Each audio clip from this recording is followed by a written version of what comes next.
Hello दोस्तों, स्वागत है आपका अपने YouTube channel digital modern academy पे। दोस्तों आज मैं फिर एक नए टेस्ट के साथ आपके सामने हाजिर हुआ हूँ, जो कि UP police, UPSI, UP triple CPAT तथा आरओ के साथ साथ जितने भी स्टेट एग्जाम जिनमें हिंदी आती है उसमें ये टेस्ट यूजफुल रहेगा। चलिए शुरू करते हैं बिना किसी देरी के। हमारा पहला क्वेश्चन है आज का, हिंदी खड़ी बोली किस अपभ्रंश से विकसित हुई है? हिंदी खड़ी बोली किस अपभ्रंश से विकसित हुई है? मागधी अपभ्रंश से, अर्धमागधी अपभ्रंश से, सैरसोनी अपभ्रंश से या ब्राचर अपभ्रंश से? बताइए।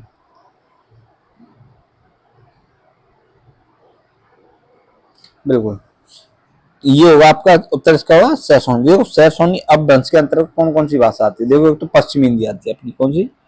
पश्चिमी हिंदी। साथ ही साथ इसकी आती है अपनी पहाड़ी हिंदी, पहाड़ी हिंदी। तो उसके साथ आती है अपनी पहाड़ी हिंदी के साथ साथ आपकी आती है राजस्थानी हिंदी। तो ठीक है, ये पश्चिमी हिंदी के अंतर्गत आती है। अच्छा देखो, ये जो आपकी खड़ी बोली है ये आपकी पश्चिमी हिंदी के अंतर्गत आती है। कौन सी? पश्चिमी हिंदी के, कौन सी? खड़ी बोली। ठीक है। अच्छा, खड़ी बोली के साथ साथ देखो कौन कौन सी और आती है पश्चिमी हिंदी के अंतर्गत। देखो एक आती है अपनी खड़ी बोली ब्रजभाषा, ब्रजभाषा। साथ ही साथ आपकी कन्नौजी है, कन्नौजी के साथ साथ आपकी जो है बुंदेली,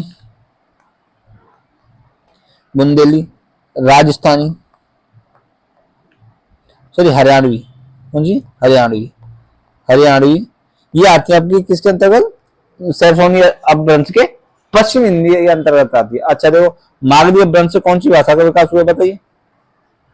मागधी अपभ्रंश से कौन सी भाषा का विकास हुआ है? ये हुआ आपकी पूर्व बिहारी हिंदी। कौन सा? बिहारी हिंदी का।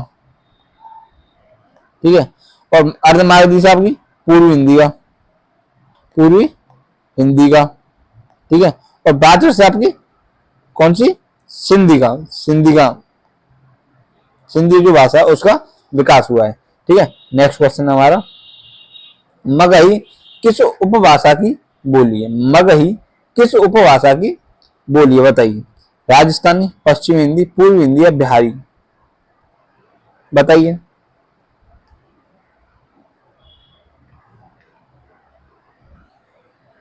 बिल्कुल, उत्तर होगा इसका क्या? डी, बिहारी। उत्तर क्या हुआ? बिहारी। अच्छा, बिहारी के अंतर्गत और कौन कौन सी आती है? देखो आपकी भोजपुरी आती है, भोजपुरी। ठीक है, भोजपुरी। साथ ही साथ आपकी मैथिली, मैथिली भी आपकी पूर्वी हिंदी के अंतर्गत, सॉरी बिहारी के अंतर्गत आती है। अच्छा, राजस्थानी के अंतर्गत कौन कौन सी आती है आप देखते हैं। देखो मारवाड़ी, मारवाड़ी हुई। ठीक है। आपकी जयपुरी हुई, जयपुरी के साथ साथ आपकी मेवाती, मालवी, मालवी। ये किसके अंतर्गत आती है? राजस्थान हिंदी, हिंदी के अंतर्गत है। अच्छा, आपकी पश्चिमी हिंदी के अंतर्गत कौन कौन सी भाषा आएंगी? बताए, बोलिए। वो आएंगे आपकी, देखो कौन सी? ब्रज भाषा, ब्रज। ठीक है। आपकी खड़ी, ठीक, खड़ी के साथ साथ आपकी बुंदेली, कन्नौजी, और साथ ही साथ कन्नौजी के साथ साथ आपकी हरियाणवी। ठीक है। अच्छा, आपकी पूर्व हिंदी के अंतर्गत तीन जो भाषा आएंगी वो आएंगी आपकी अवधी, बघेली और छत्तीसगढ़ी। कौन सी? अवधी, बघेली और छत्तीसगढ़ी। ठीक है। ये किसके अंतर्गत आएंगे? आपकी पूर्व हिंदी के अंतर्गत आएंगे। कौन सी? पूर्व हिंदी के अंतर्गत। नेक्स्ट है आपको क्वेश्चन, बघेली बोली का संबंध किस उपभाषा से है? बघेली बोली का संबंध किस उपभाषा से? बताइए। अभी अभी तुरंत ही मैंने बताया। बिल्कुल सही उत्तर है आपका, ये वो आपकी पूर्वी हिंदी के अंतर। कौन सी? पूर्वी हिंदी के अंतर्गत। नेक्स्ट क्वेश्चन है हमारा, अपना उद्देश्य पूर्ण होने पर संतुष्ट ऐसे व्यक्ति के लिए एक शब्द है। अपना उद्देश्य पूर्ण होने पर संतुष्ट ऐसे व्यक्ति के लिए एक शब्द है, बताइए। चिर प्रसन्नता, कृतज्ञ, आभारी या कृतार्थ, बताइए। तो ऐसे व्यक्ति को क्या बोलेंगे? कृतार्थ। कैसा? कृतार्थ। नेक्स्ट क्वेश्चन है हमारा, अगला प्रश्न है, नियम विरुद्ध असामयिक कार्य करने वालों सूची के लिए एक शब्द है। नियम विरुद्ध असामयिक कार्य करने वालों सूची के लिए एक शब्द है, बताइए। अपराध सूची, काली सूची, अवैध सूची या श्वेत सूची, बताइए।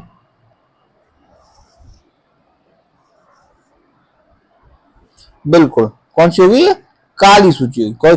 कैसी सूची होगी? काली सूची। नेक्स्ट है, गुरु के समीप रहकर शिक्षा ग्रहण करने वाला के लिए एक शब्द है, बताइए। गुरुकुल वासी, छात्रावासी, अंतेवासी या आश्रमवासी, बताइए। बिल्कुल, इसका उत्तर होगा आपका कौन सा? इसका उत्तर होगा आपका सी, अंतेवासी। क्या हुआ? अंतेवासी। नेक्स्ट क्वेश्चन है आपका, अर्ध सममात्रक जाति का छंद है। अर्ध सममात्रक जाति का छंद है, बताइए। रोला, दोहा, चौपाई या कुंडलिया,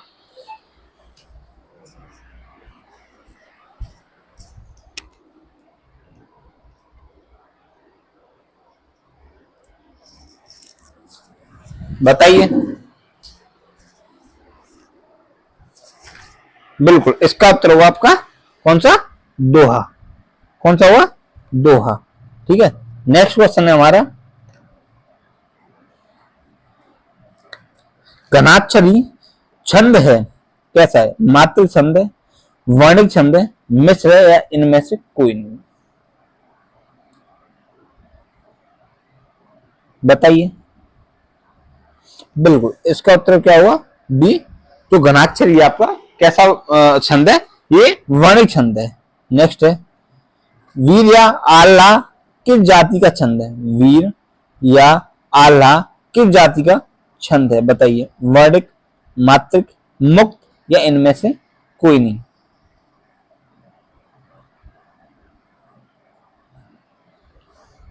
इसका उत्तर होगा आपका बी, मात्रिक छंद है। कैसा है? मात्रिक छंद।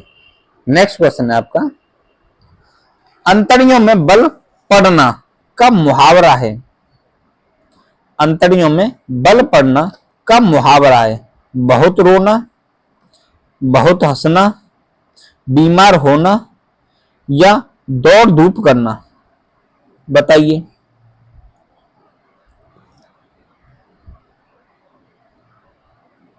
बिल्कुल, उत्तर होगा कौन सा आपका? बी, बहुत हंसना। ठीक है। नेक्स्ट है, ठीकरा उठाना का अर्थ है। ठीकरा उठाना का अर्थ है जोर जोर से हंसना, दुखी होना, किसी के सर झूठा दोष लगाना, बर्तन तोड़ना, चारों में से बताइए।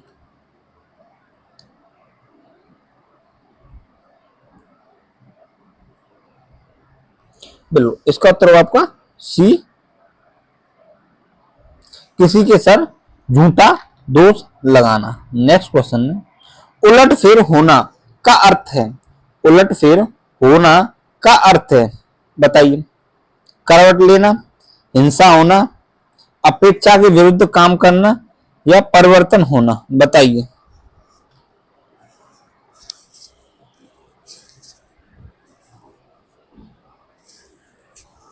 बताइए। बिल्कुल, उत्तर होगा कौन सा आपका? डी, परिवर्तन होना। नेक्स्ट क्वेश्चन है आपका, हिंदी के प्रथम मौलिक उपन्यासकार हैं। हिंदी के प्रथम मौलिक उपन्यासकार हैं, कौन से हैं, बताइए। भारतेंद्र हरिश्चंद्र, श्रीनिवास दास, महावीर प्रसाद द्विवेदी या प्रताप नारायण मिश्र? बताइए, प्रथम मौलिक उपन्यासकार कौन है? बिल्कुल, उत्तर होगा आपका कौन सा? बी, श्रीनिवास दास जो है हिंदी के प्रथम मौलिक उपन्यासकार हैं। ठीक है, नेक्स्ट क्वेश्चन है, पद्यात्मक साहित्य किसमें लिखा जाता है? पद्यात्मक साहित्य किसमें लिखा जाता है? श्रव्य काव्य, दृश्य काव्य, प्रबंध काव्य तथा मुक्तक काव्य, या इनमें से कोई नहीं? चारों में से उत्तर बताइए।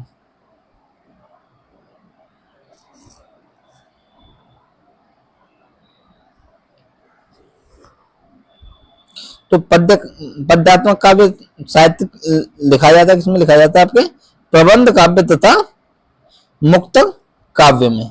नेक्स्ट क्वेश्चन है, खड़ी बोली का दूसरा नाम है? बताइए, बघेली, कौरवी, हिंदुस्तानी या मगही? बताइए, खड़ी बोली का दूसरा नाम कौन सा है? बताइए। बिल्कुल, इसका उत्तर होगा आपका बी। क्या होगा आपका उत्तर? इसका उत्तर होगा आपका बी। खड़ी बोली को किस और नाम से जानते? कौरवी के नाम से जानते। किसके नाम से? कौरवी के नाम से खड़ी बोली को जाना जाता है। ठीक है, नेक्स्ट है,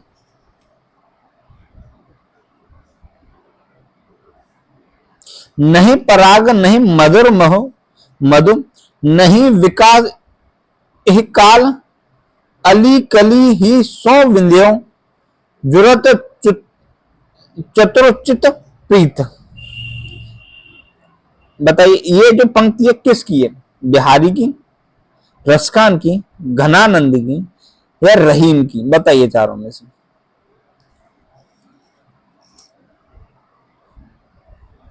बिल्कुल, इसका उत्तर क्या होगा?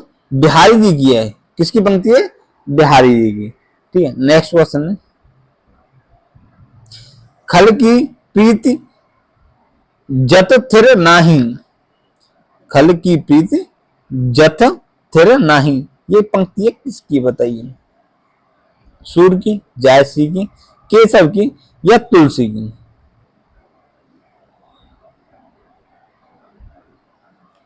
इसका उत्तर होगा कौन सा? आपकी तुलसी की पंक्ति है, तुलसीदास की पंक्ति है। नेक्स्ट है, आधीन का शुद्ध शब्द है?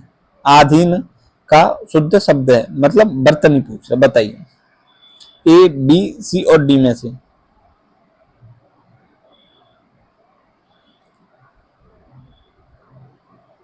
उत्तर होगा इसका क्या? सी, अधीन। क्या होता है?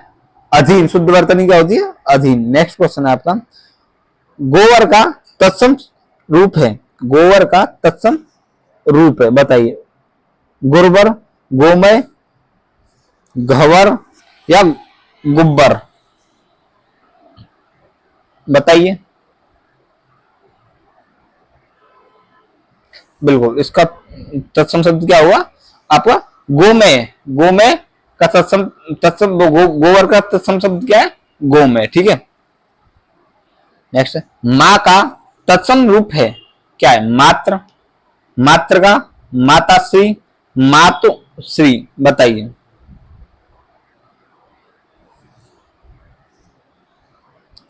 बिल्कुल, उत्तर हो गया उसका ए, मात्र। मात्र का तद्भव रूप क्या होता है? माँ, और माँ का तत्सम रूप क्या होता है? मात्र। ठीक है, नेक्स्ट क्वेश्चन, देवर का तत्सम रूप है? द्विवर, द्वितीयवर, दुभर, या दुर्बर? बताइए, देवर का तत्सम रूप क्या है? बताइए। बिल्कुल, उत्तर क्या होगा इसका? ए, द्विवर। क्या? ए, द्विवर। नेक्स्ट है, निम्नलिखित में से शुद्ध वाक्य का चयन कीजिए। निम्नलिखित में से शुद्ध वाक्य का चयन कीजिए। मेरा नाम श्री मनमोहन जी है। मेरा नाम श्री मनमोहन है। मेरा नाम मनमोहन है। मेरा नाम मनमोहन जी है। तो इन चारों में से शुद्ध वाक्य पूछ रहा है, तो बताइए। आपको सबको पता होगा, इसका उत्तर होगा कौन सा, सी, मेरा नाम मनमोहन है। नेक्स्ट क्वेश्चन है, निम्नलिखित में से शुद्ध वाक्य का चयन कीजिए। शुद्ध वाक्य पूछा, फल बच्चे को काटकर खिलाओ, बच्चे को काटकर फल खिलाओ, बच्चे को फल काटकर खिलाओ, काटकर फल बच्चे को खिलाओ। इसमें से आपकी शुद्ध वाक्य पूछ रहा है, बताइए। आपको पता है, आपने पढ़ लिया, आपको अच्छे से पता है कौन सा है, हम बताएंगे बाद में, लेकिन आप एक बार हमें कमेंट में जरूर बताएं कि इसका उत्तर ये है, बताइए। बिल्कुल, इसका उत्तर आपको पता, बच्चे को फल काटकर खिलाओ। ठीक है, ये इसका शुद्ध वाक्य हुआ। नेक्स्ट है आपका, निम्नलिखित में शुद्ध वाक्य का चयन कीजिए। निम्नलिखित में से शुद्ध वाक्य का चयन कीजिए। वाक्य कौन कौन से देखते हैं। उसे उत्तीर्ण होने का संशय है, बी है। उसे अनुत्तीर्ण होने का शक है, सी है। उसे अनुत्तीर्ण होने की आशा है, या उत्तर डी है, उसे अनुत्तीर्ण होने की आशंका है। तो चारों में से ए, बी, सी और डी में से बताइए।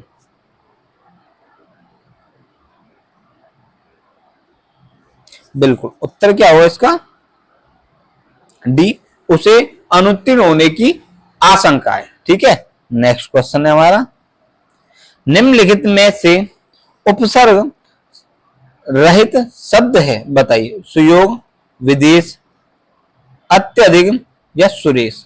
चारों में से बताइए।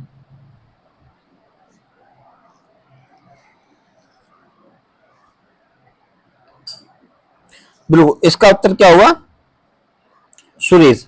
अच्छा, जब भी उपसर्ग पूछे तो उसका संधि विच्छेद कर दो। अगर विच्छेद में आगे का शब्द उपसर्ग अपने आप पता चलेगा, जिस शब्द का संधि विच्छेद हो रहा है तो वो क्या हुआ, उपसर्ग की एक तरह से कैटेगरी में आ जाएगा। ठीक है, उसमें पता चल जाएगा। तोड़ना सीखो, जैसे अगर उपसर्ग पूछ रहा है तो शब्द को तोड़ने की कोशिश को अर्थपूर्ण शब्दों में। ठीक है, अर्थपूर्ण शब्दों में, सॉरी, अर्थपूर्ण शब्दों में शब्दों को तोड़ना सीखो। अगर टूट रहे तो वो उसका आगे वाला जो होगा वो उसके क्या होगा, उपसर्ग होगा। नेक्स्ट है, निम्नलिखित में से किस शब्द में प्रत्यय का प्रयोग हुआ है। निम्नलिखित में से किस शब्द में प्रत्यय का प्रयोग हुआ है। विकल, अलक, पुलक और धनिक। चारों में से बताइए।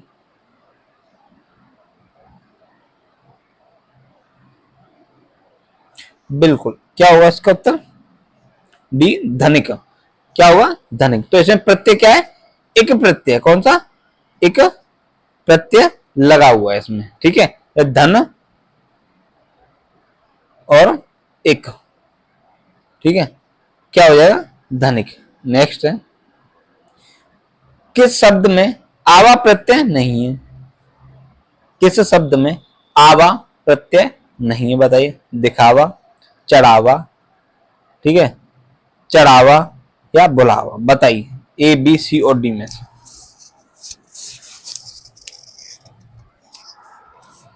बताइए। 27। देखो, इसका एक्चुअली यहाँ पे चढ़ावा नहीं है, ये लावा है। ठीक है, लावा है, तो इसका उत्तर भी क्या हो जाएगा, लावा हो जाएगा। क्यों, और बाकी में सब में प्रत्यय लगा हुआ है, आवा प्रत्यय लगा हुआ है। दिख का दिखावा, चढ़ का चढ़ावा, बुल का बुलावा, तो ये आवा प्रत्यय, ये लावा में प्रत्यय नहीं है। ठीक है, ये थोड़ा हमारे मिसप्रिंट की वजह से। ठीक है, नेक्स्ट क्वेश्चन है, अभ्युदय शब्द में कौन सी संधि है। अभ्युदय शब्द में कौन सी संधि है, बताइए।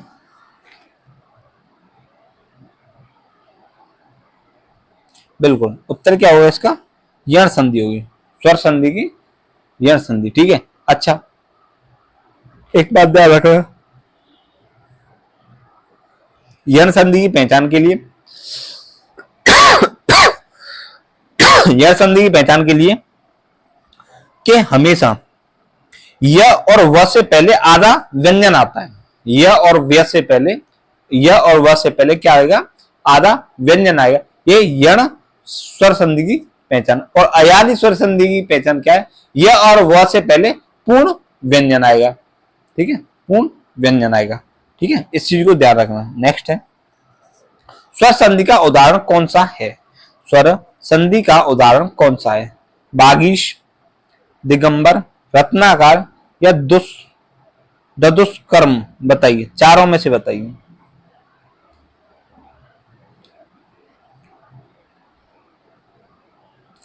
उत्तर क्या हुआ इसका? रत्न धन आकार, आकार, ठीक है, रत्न धन आकार। आई बात समझ? नेक्स्ट है, व्यर्थ शब्द में किन वर्णों की संधि हुई है? व्यर्थ शब्द में किन वर्णों की संधि हुई है? बताइए। ए धन अ की, ए धन उ की, ए धन ए की या ए धन अ की? बताइए।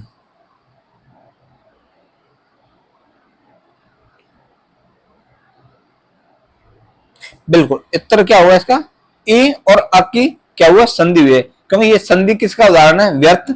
ये आपकी संधि उदाहरण है, आपकी यण स्वर संधि का उदाहरण है। किसका? यण स्वर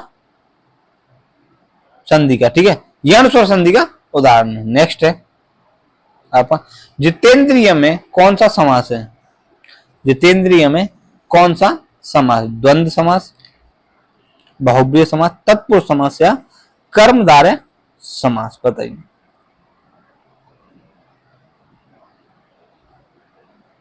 तो जितेंद्रिय किसे बोलते हैं? जो इंद्र पर विजय करने वाला हो, ठीक है, उसे क्या बोलते हैं? जितेंद्रिय। अब विजय करने वाला कौन था? ये उदाहरण किसका? आपके बहुब्रीहि समास का। किसका? बहुब्रीहि समास का, ठीक है। नेक्स्ट क्वेश्चन है आपका, देवासुर में कौन सा समास है? देवासुर में कौन सा समास है? बताइए। बहुब्रीहि, द्विगु, तत्पुरुष या द्वंद्व समास? बताइए चारों में से।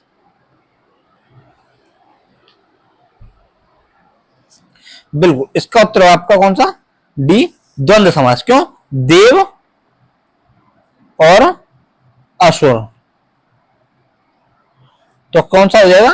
द्वंद्व समास हो जाएगा। क्योंकि योजक चिन्ह या दे और जैसे देव और असुर यानी विलोम शब्द होते हैं। जितने भी विलोम शब्द होते हैं ना, वो हमेशा किसके वो होते हैं? आपके द्वंद्व समास के उदाहरण होते हैं। विलोम शब्द जितने होते हैं वो किसके उदाहरण होते हैं? द्वंद्व समास के, ठीक है। नेक्स्ट है, देशांतर में कौन सा समास है? देशांतर में कौन सा समास है? बताइए। बहुब्रीहि, द्विगु, द्वंद्व या कर्मधारय?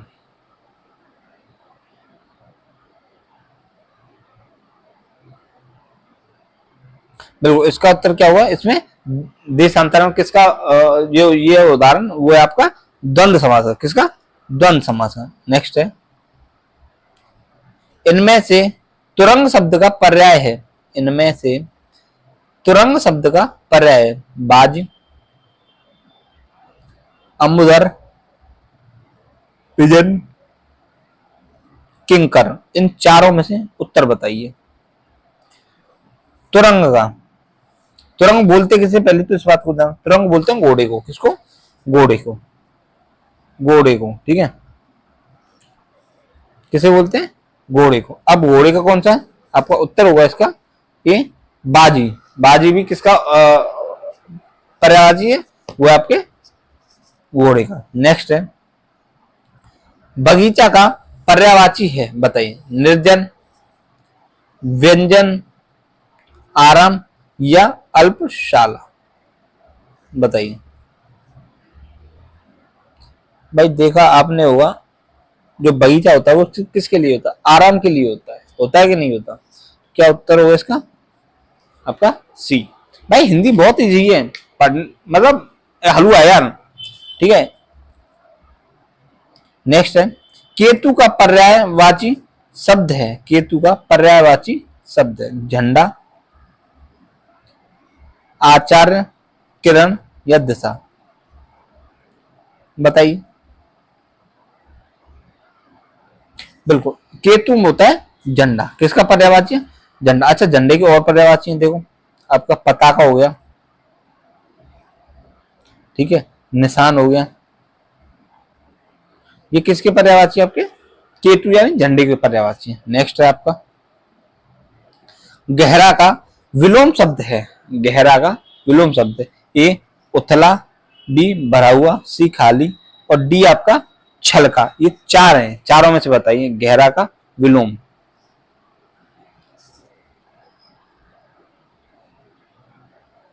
बताइए। बिल्कुल, उत्तर होगा इसका, इसका क्या? ए उथला। कौन सा हुआ? उथला।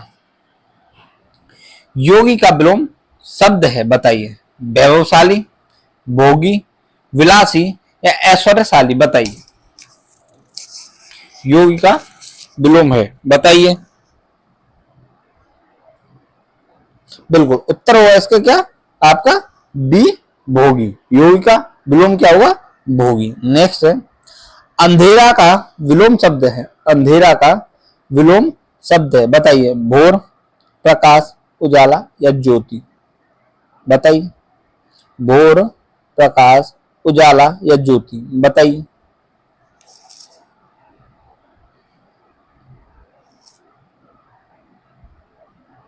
अंधेरे का विलोम, बिल्कुल उत्तर होगा आपका कौन सा?